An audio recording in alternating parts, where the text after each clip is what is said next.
February 17th. Procedures for the sin offering. Leviticus chapter 4, verses 1 through 35, 1445, or 1279 BC. Then the Lord said to Moses, "Give the following instructions to the people of Israel. This is how you are to deal with those who sin unintentionally by doing anything that violates one of the Lord's commands. If the high priest sins, bringing guilt upon the entire community, he must give a sin offering for the sin he has committed. He must present to the Lord a young bull with no defects. He must bring the bull to the Lord at the entrance of the tabernacle. Lay his hand on the bull's head and slaughter it before the Lord. The high priest will then take some of the bull's blood into the tabernacle, dip his finger in the blood, and sprinkle it 7 times before the Lord in front of the inner curtain of the sanctuary. The priest will then put some of the blood on the horns of the altar for fragrant incense that stands in the Lord's presence inside the tabernacle. He will pour out the rest of the bull's blood at the base of the altar for burnt offerings at the entrance of the tabernacle. Then the priest must remove all the fat of the bull to be offered as a sin offering. This includes all the fat around the internal organs, the 2 kidneys, and the fat around them near the loins and the long lobe of the liver. He must remove these along with the kidneys, just as he does with cattle offered as a peace offering, and burn them on the altar of burnt offerings. But he must take whatever is left of the bull, its hide, meat, head, legs, internal organs, and dung, and carry it away to a place outside the camp that is ceremonially clean, the place where the ashes are dumped. There on the ash heap he will burn it on a wood fire. If the entire Israelite community sins by violating one of the Lord's commands, but the people don't realize it, they are still guilty. When they become aware of their sin, the people must bring a young bull as an offering for their sin and present it before the tabernacle. The elders of the community must then lay their hands on the bull's head and slaughter it before the Lord. The high priest will then take some of the bull's blood into the tabernacle, dip his finger in the blood, and sprinkle it 7 times before the Lord in front of the inner curtain. He will then put some of the blood on the horns of the altar for fragrant incense that stands in the Lord's presence inside the tabernacle. He will pour out the rest of the blood at the base of the altar for burnt offerings at the entrance of the tabernacle. Then the priest must remove all the animal's fat and burn it on the altar, just as he does with the bull offered as a sin offering for the high priest. Through this process, the priest will purify the people, making them right with the Lord, and they will be forgiven. Then the priest must take what is left of the bull and carry it outside the camp and burn it there, just as is done with the sin offering for the high priest. This offering is for the sin of the entire congregation of Israel. If one of the Israel's leaders sins by violating one of the commands of the Lord his God but doesn't realize it, he is still guilty. When he becomes aware of his sin, he must bring as his offering a male goat with no defects. He must lay his hand on the goat's head and slaughter it at the place where burnt offerings are slaughtered before the Lord. This is an offering for sin. Then the priest will dip his finger in the blood of the sin offering and put it on the horns of the altar for burnt offerings. He will pour out the rest of the blood at the base of the altar. Then he will burn all the goat's fat on the altar, just as he does with the peace offering. Through this process, the priest will purify the leader from his sin, making him right with the Lord, and he will be forgiven. If any of the common people sin by violating one of the Lord's commands, but they didn't realize it, they are still guilty. When they become aware of their sin, they must bring as an offering for their sin a female goat with no defects. They must lay a hand on the head of the sin offering and slaughter it at the place where burnt offerings are slaughtered.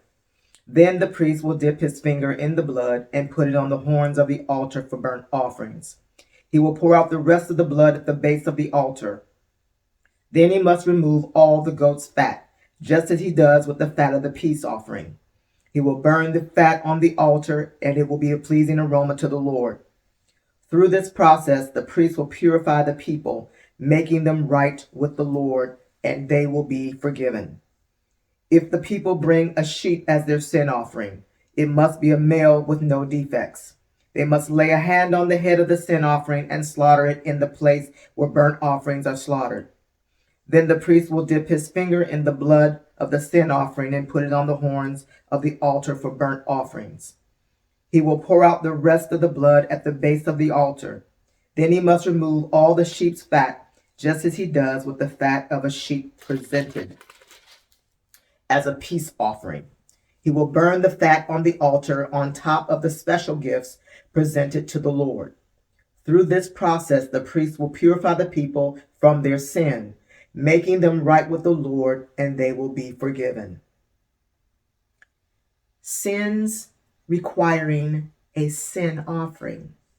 Leviticus chapter 5, verses 1 through 13. If you're called to testify about something you have seen or that you know about, it is sinful to refuse to testify, and you will be punished for your sin. Or suppose you unknowingly touch something that is ceremonially unclean, such as the carcass of an unclean animal. When you realize what you have done, you must admit your defilement and your guilt. This is true whether it is a wild animal, a domestic animal, or an animal that scurries along the ground. Or suppose you unknowingly touch something that makes a person unclean. When you realize what you have done, you must admit your guilt. Or suppose you make a foolish vow of any kind, whether its purpose is for good or for bad. When you realize its foolishness, you must admit your guilt.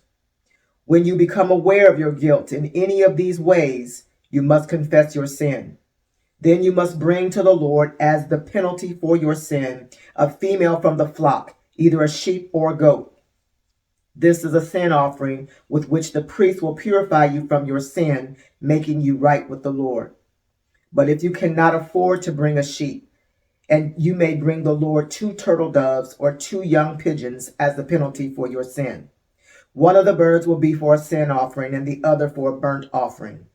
You must bring them to the priest, who will present the first bird as the sin offering. He will wring its neck, but without severing its head from the body. Then he will sprinkle some of the blood of the sin offering against the sides of the altar, and the rest of the blood will be drained out at the base of the altar. This is an offering for sin. The priest will then prepare the second bird as a burnt offering, following all the procedures that have been prescribed. Through this process, the priest will purify you from your sin, making you right with the Lord, and you will be forgiven. If you cannot afford to bring 2 turtle doves or 2 young pigeons, you may bring 2 quarts of choice flour for your sin offering. Since it is an offering for sin, you must not moisten it with olive oil or put any frankincense on it. Take the flour to the priest, who will scoop out a handful as a representative portion. He will burn it on the altar on top of the special gifts presented to the Lord. It is an offering for sin. Through this process, the priest will purify those who are guilty of any of these sins, making them right with the Lord, and they will be forgiven. The rest of the flour will belong to the priest, just as with the grain offering. Procedures for the guilt offering. Leviticus chapter 5, verses 14 through 19. Then the Lord said to Moses, "If one of you commits a sin by unintentionally defiling the Lord's sacred property, you must bring a guilt offering to the Lord. The offering must be your own ram with no defects, or you may buy one of equal value with silver as measured by the weight of the sanctuary shekel. You must make restitution for the sacred property you have harmed by paying for the loss, plus an additional 20%. When you give the payment to the priest, he will purify you with the ram sacrifice as a guilt offering, making you right with the Lord, and you will be forgiven. Suppose you sin by violating one of the Lord's commands. Even if you are unaware of what you have done, you are guilty and will be punished for your sin. For a guilt offering, you must bring to the priest your own ram with no defects, or you may buy one of equal value. Through this process, the priest will purify you from your unintentional sin, making you right with the Lord, and you will be forgiven. This is a guilt offering, for you have been guilty of an offense against the Lord. Sins requiring a guilt offering. Leviticus chapter 6, verses 1 through 7. Then the Lord said to Moses, suppose one of your sins against your associate, and is unfaithful in the Lord.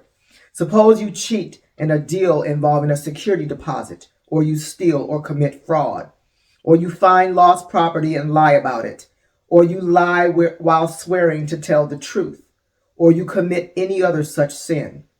If you have sinned in any of these ways, you are guilty.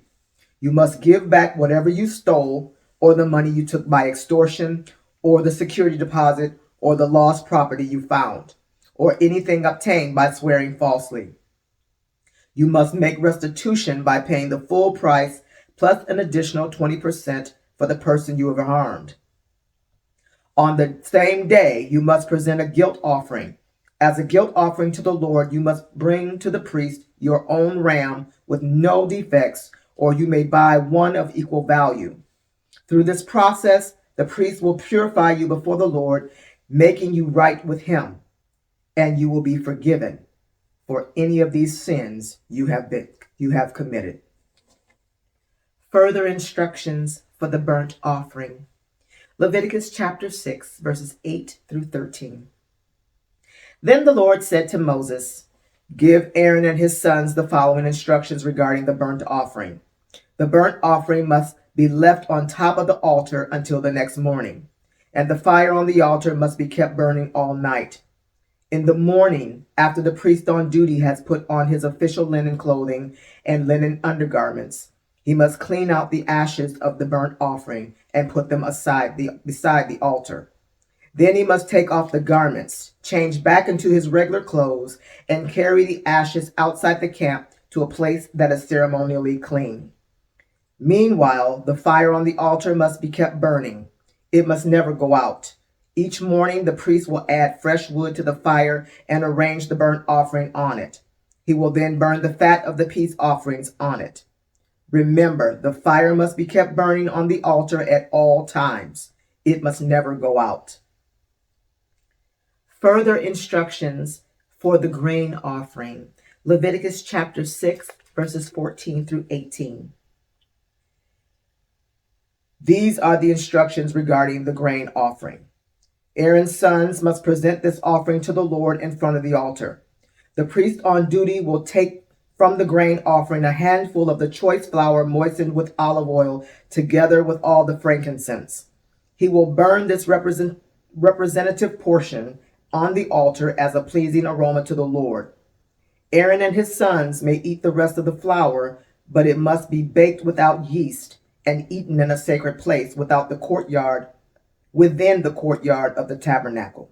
Remember, it must never be prepared with yeast. I have given it to the priests as their share of the special gifts presented to me. Like the sin offering and the guilt offering, it is most holy. Any of Aaron's male descendants may eat from the special gifts presented to the Lord. This is their permanent right from generation to generation. Anyone or anything that touches these offerings will become holy. Procedures for the ordination offering. Leviticus chapter 6, verses 19 through 23. Then the Lord said to Moses, on the day Aaron and his sons are anointed, they must present to the Lord the standard grain offering of 2 quarts of choice flour. Half to be offered in the morning and half to be offered in the evening. It must be carefully mixed with olive oil and cooked on a griddle.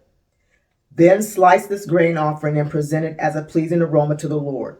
In each generation, the high priest who succeeds Aaron must prepare this same offering. It belongs to the Lord and must be burned up completely. This is a permanent law. All such grain offerings of a priest must be burned up entirely. None of it may be eaten. Further instructions for the sin offering. Leviticus chapter 6, verses 24 through 30. Then the Lord said to Moses, give Aaron and his sons the following instructions regarding the sin offering. The animal given as an offering for sin is a most holy offering, and it must be slaughtered in the Lord's presence at the place where the burnt offerings are slaughtered. The priest who offers the sacrifice as a sin offering must eat his portion in a sacred place within the courtyard of the tabernacle. Anyone or anything that touches the sacrificial meat will become holy. If any of the sacrificial blood splatters on a person's clothing, the soiled garment must be washed in a sacred place. If a clay pot is used to boil the sacrificial meat, it must be broken. If a bronze pot is used, it must be scoured and thoroughly rinsed with water. Any male from a priest's family may eat from this offering. It is most holy.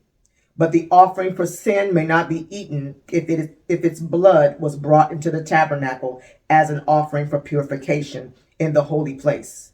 It must be completely burned with fire. May the Lord add a blessing to the reading and to the hearing of his holy word.